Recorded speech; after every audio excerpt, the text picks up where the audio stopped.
Hello and welcome to another episode of Meet the Speakers of the Beyond Bold Tampa 2025 in St. Petersburg on November 23rd. And today we are going to talk to two amazing people. The first is Lakshmi Seshadri. She was a former Mrs. India, and the top 10 in Mrs. Universe. And she's a founder.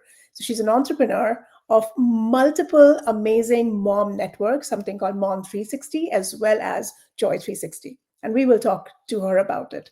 And then we have Dr. Millie Lytle, who is an energy naturopathic credentialed person who believes in how energy flow empowers women to be their best. And then we, of course, have our host, Vaishali, who will help me while we talk to these amazing women. So without further ado, let me bring on Vaishali and the women. Hi, Vaishali. Hello, how are you? Good. So I was just telling my audience that we are bringing on two amazing people who are also the speakers at the Beyond Bowl Tampa. So do you want to give an introduction while I bring them on? We've been really blessed with Beyond Bowl being our first, it's like our inaugural event, and we've purposely curated this kind of experience specifically for women between the ages of 35 and 55. And you might ask why, because there's a number of reasons why. I mean, if you look at the stats right now of women in this age group, we have about 57 million of them in America alone going through either perimenopause or menopause. We also happen to have 1 billion women going through that season in their life this year. Not to mention that 24% of them actually are in the American workforce, and another 12%, or sorry, 16% actually are business owners as of this year. So Wow. the important thing to understand through all of this is how low the stats are in terms of the support that this particular demographic is getting, either in the workplace or on the home front. For example, this demographic has been reporting higher and higher suicide rates over the last 2 decades. It's the That's burnout. It's important. all stress. Yes. Women in general experience about 57% of them are reporting this year going through some kind of burnout versus 43% in men. So Yeah. that's just this thing, that's this band that's going around everywhere: stress, burnout, loneliness epidemic. But here's why that demographic is so important. This is the demographic that makes up a lot of our women leaders in organizations. This is the demographic that has raised children or is still raising children, because more women are having children later in life. Yes. And this is the demographic that is looking after their elderly as well. So they are caregivers. So there's a number of reasons why we really want to zoom in to that particular demographic. Our two speakers that we're featuring out of the 8 that we have for Beyond Bold on November 23rd today are women that carry a storyline, who Yeah. understand, are experts in the space of helping women in that space, or are emulating and mentoring women and giving them community in that space. And that is why I can we see that wanted to Lakshmi introduce has Lakshmi mom. and Yes. Dr. Millie Lytle. Yes. Yeah. So Lakshmi has Mom Power 360, which is, I think, bringing out the power in the community of moms. And right, I think that's an amazing foil, Millie Lytle, who works with energy. And Yeah. that's the part that we need to talk about. So without further ado, let me bring them on. Um, Hi, Lakshmi. Hi, Namrata, and hi, Vaishali. Hello. Thank you for having me, and that was a lovely introduction. Yeah, And thank you. rightly said, with the kind of burnout and stress that's out there among this particular demographics. And thank you for doing this. Absolutely. So, Vaishali, take it away. I would like to say that both of you play in some very different spheres.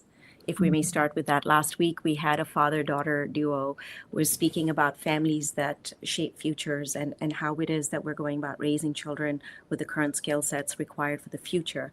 Today we're really focused on something quite different, and this is beautifully positioned because Millie actually focuses on, she's a naturopathic doctor, but she really focuses on helping women in this demographic with their energy levels. And there's a lot of science behind that. So Millie is going to be one of 3 panelists on November 23rd. So Millie, if you don't mind, I'd like to sort of start with you. So tell us a little bit, give us some Millie, insight. you are on mute. There you go. Perfect. Hi. Maybe you can just start with giving us some key insights into what you found women are struggling the most with in your practice in this demographic.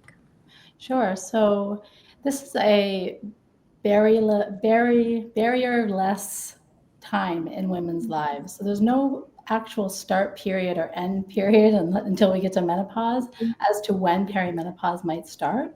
It could start for some women in their 30s or for other women in their 40s. So these are key times, as you've so well illustrated, in a woman's lives, anywhere from 4 to 14 years with an average of 8-year period that their life could be disrupted with not only low energy, but brain fog, sleeplessness, Oh my God. weight gain, relationships, inability to, you know, communicate as they were because of short temper, and it increases risk factors over time for cardiovascular disease as well. So we're talking about real biomedical events as a result of something that we haven't even really regarded as a medical stage of a woman's life that we can treat.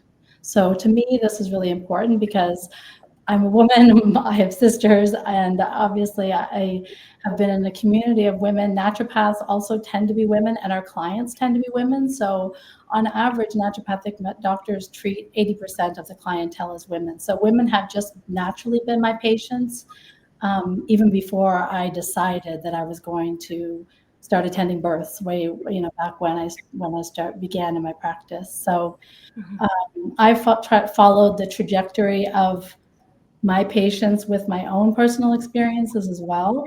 And so it's allowed me to really hone in on and get a good bird's eye view as to what my peer demographic is doing who end up being my client or my patient base. Great. Thank you, Millie. I know you shared the stage on November 23rd with Dr. Lauren Moorhead, who is an OB-GYN in Tampa. And you'll also be sharing the stage with Brandy Ross, who is a very well-known fitness and well-being expert. And nutrition expert in So the we're looking forward to bringing those two women to the stage next Tuesday. Tell us a little bit about what Energy ND is about. The Energy ND is about acknowledging where our energy deficits come from. First of all, from a place of awareness. So the first two stages of acknowledgement, both awareness and acceptance, are, if we think of energy in terms of, when we say energy, we all are talking about different things. And even as I'm mentioning the word energy, I'm talking about different things. We're talking about vibe. We're talking about energy level 0 to 10. We're talking about the power plants of the cells that create ATP, which produce our biochemical energy. So we're talking about calories from food. This is energy as well. It's a unit of measurement of energy. And so we need to be having these conversations about what energy is, how it affects us, where it's depleted, and where those deficits are coming from. And that's really how I like to help women focus in on their personal journey and what they're personally experiencing so that we can do the root cause resolution. We can hone in on what they're going through, their personal story, what's happening with them biomedically, as well as nutritionally, and then we get to the diagnosis, if you will, and then the treatments based on that. Yeah, That's amazing. I'm smiling because most of the clients that come into our experience, and these are typically men and women in their 30s and 40s that coming to do this program, and most of them will come in saying, I have no energy. And when you try to take that statement and try to break it down in a way that actually makes sense to them, because it's just become like this big black hole, and I don't know what is up or down, I just know I don't have energy. And so it's really amazing when we're able to actually help them make sense of the 4 types of energy that we have, how we can measure it. So we do go about measuring it. But that kind of insight really starts to help them start to solution, as opposed to, I don't know, I just have a low level of energy, And I think Vaishali, the concept around what she said around energy management and what's coming in and what's going out and where you're using it, focusing it. I think that's what leads to what Lakshmi is doing, right? She is the founder. She has been the Mrs. India. She's been these stages, this work. It requires a lot of energy. So I think that energy management brings you to the point where Lakshmi is. So I'm really interested in that because I'm myself a founder, and I just got into that whole game like about 2 years back, and so is Vaishali. And as an entrepreneur, as a founder in perimenopause state, it's too much. Like even with AI, a brain fog, all of those things. So I'm sure you had those same challenges. How did you go about creating such big movements and showing up like you did? Which I'm really interested in. Right. I mean, it was honestly a passion project. Sometimes ignorance is bliss because I didn't realize how much it will take of me. But when I started, I just knew that we needed a space for mothers. And this was right after COVID. I just had my like third child, and between homeschooling and managing a newborn baby, at that point I was like, oh my god. And at the same time we were having conversation with my other friends, and everybody were sailing those extreme emotions and burnout. And that's when I realized that wait, we don't really have space for mothers, really. There's conference for like tech and real estate and all kind of categories, and with motherhood there wasn't a space just for, there were women event, but I wanted specifically for mothers. So I'm like, you know what, I'm going to create one. So that's how I kind of literally jumped into it. And in fact, my husband thought I was joking, but I landed up like, making a couple of calls and just gather minds together and gather experts together. And that's how it started. And that too, I decided I'm going to do it in India while I'm based in the US, which was even more challenging because with time zone, I was like, difference. I was staying up pretty much at night. I would be sleeping at 3, 4 in the morning. It's like, but the drive was so much that I was like, no matter what, no matter how, we got to do it. So that's how I put together my first conference. And then it went on to second, third. Now we're in our fifth year. And honestly, each time, and I'm like, it's a lot of work, getting Yes. people together. And honestly, that was a dilemma that I had to kind of tackle. That here in one side, I'm empowering mothers. At the same time, I had to manage my own life, Yes. You're burning out. Yeah. my own burnout, because that's when I truly experienced what real burnout was. It's like you feel like walls closing in on you. You're stressed, you're tired, and at the same time, you're managing 3 children, you're home, but you don't want to let go of your passion, something that you're building. And that's when, I truly understood what like women really go through, because earlier I was just managing one set, but then I landed up doing so many more. And as an entrepreneur, it's not like there was a cookie cutter formula you're following. You're creating it from scratch, and you have no idea how it will turn out. I didn't have a clue like how many people will show up, is it going to work, and I'm taking such a huge chance. I was investing my own money into it because it needed to be done, and I didn't want to wait for things to happen. Yes. But then I realized, like what Millie was saying, the energy level. I could feel the energy level going down, and managing that was, another task. So yes, it's an ongoing challenge, even times like now. But what I realized is that I need to learn to draw boundaries. And that was very important to say, like, okay, what's enough is enough, right? Like, when do I say no? And what all I will take on, and not to be so perfect in everything, because certain things will slide. And as mothers, we need to understand, and of course communicating with the family was another critical point. Bringing everybody on the same page, that here's a time when it's going to get very challenging, because now I'm pulling together a conference, but then I'll be back. So I've just recently wrapped up our fourth conference, and that's the time when I was very zoned in, and my husband was hands on, kids were trying to cooperate as much as they could. But once I'm back, I kind of shut down and focus on the family to kind of get everything back to normal. And I feel like it's a journey that we all sail. But yeah. Yeah, that's Lakshmi, amazing. I'm curious about the TEDx talk you gave, and could you just share a few bite-sized lessons that you taught in that TEDx? Yeah, the TEDx was about being imperfectly perfect, because one thing that we know is that a lot of times that we strive for perfection, but then we set ourselves for failure. And it's about just embracing who we are and our authentic self. And I feel like that is your own perfection and not the perfection that the world sets for you. And of course, I kind of went into my own personal journey with my health journey that I've encountered, which taught me a lot about what perfection is and embracing the true self. And yeah. How much of a mountain was that? I think you were Miss India. After that, you were Mrs. India, Yeah. I right? mean, that's what I talk about in TEDx, because the reason why I went for those wasn't about validation.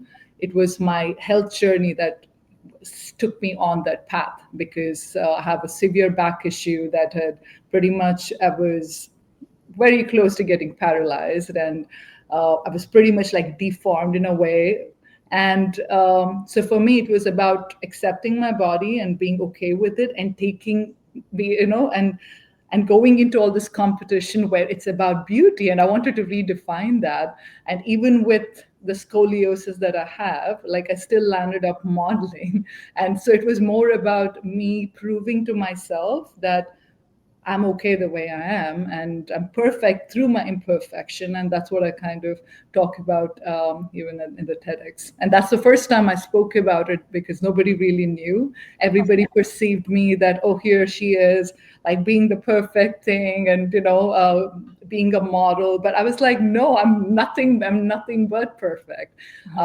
If anybody sees my back, they'll be shocked. Even doctors, they see it, they're like, how are you walking? So that was my point, where I revealed it for the first time. And my whole family is like, do you really have to talk about it? But I was like, if I don't share who I am with the world, I'm not being me, because this is me. I don't care about people's opinion. It's important that I bring that to table, of who I truly am, because I'm not the beauty queen, but it's more of my journey of rediscovering myself through my health crisis, and just understanding what's the meaning of life, what legacy do we leave behind. So Yeah, that's really deep. I cannot wait. So I'm running that panel. I cannot wait to, dig more into this. And just my last question to Dr. Millie. Um, Lakshmi talked about boundaries and, taking off the pressure of being perfect. I think what happens, and I have personally seen it, it frees up a lot of energy, because I think we put a lot of energy in trying to be perfect. Is that something that you have seen with your patients, that when you take that off, it just frees up this bunch of energy that you can really focus on yourself and you become a new person, so to speak? Yes, there's a study that shows that the acceptance of one's own anxiety actually reduces anxiety. So just acknowledging you have anxiety, accepting that you have it, being able to say it allows you to then work with it as if it's part of your personality, as a tool. So the shadow side, we all have a shadow side. This is getting into psychology, but we all have the side we want to present to the world, and we all have the shadow side that we have to absorb and accept for ourselves. And that's why once we're made aware of the struggles that we have, we need to accept it. And that's a receiving of energy. That's a gaining of energy. That's an energy plus. So when we think of the energy exchange, accepting ourselves is only giving ourselves energy, no matter what we think our faults are. Other people don't judge us the same way as we judge ourselves. Other people don't expect the same, maybe our memories of our mother or our strict father or something, that's what we're trying to live up to, that we've absorbed into our own psyche. And so once we realize that we're not a child anymore, we take control of our own self, then we can make peace with that.